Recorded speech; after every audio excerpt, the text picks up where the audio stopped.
Friends, welcome to SS queen channel. எல்லோரும் எப்படி இருக்கீங்க? இன்றைக்கி ஒரு லஞ்ச் பாக்ஸ் மெனு தான் பார்க்க போகிறோம்.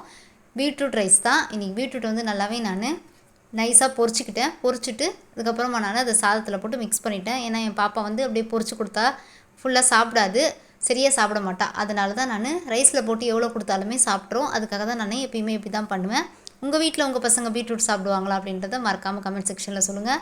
இதுக்கு தாளிப்புக்கு கடுகு, கருவேப்பிலை, வெங்காயம், பூண்டு எல்லாம் சாப் பண்ணி போட்டு கூடவே காஞ்ச மிளகாவையும் போட்டு நல்லாவே நம்ம வதக்கிக்கிறதுக்கப்புறம் இதுக்கு தேவையான மஞ்சத்தூள், உப்பு போட்டு நான் துருகி வச்சுருக்க பீட்ரூட்டை நான் அதில் போட்டு 2 கிளறி மூடி எடுத்தோம்னா அந்த அனல்லையே அது வெந்துடும். ரொம்ப குக் பண்ண தேவையில்லை. இது கூட நான் இன்றைக்கி பாயில்டு எக் தான் வச்சுருந்தேன். பாருங்கள், சூப்பராக ஆகிடுச்சு.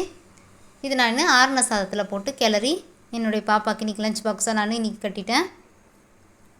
பாருங்கள் எவ்வளோ சூப்பராக ஆகிடுச்சு அப்படின்னு சொல்லிட்டு. மறக்காமல் நீங்களும் உங்கள் பசங்களுக்கு பீட்ரூட்டில் கண்டிப்பாக சாதமோ இல்லை பொரியலோ பண்ணி கொடுங்க. ஏன்னா ரொம்பவே ஹெல்தி. நம்ம சேனலை சப்ஸ்கிரைப் பண்ணுங்கள், லைக் பண்ணுங்கள். Thank you friends.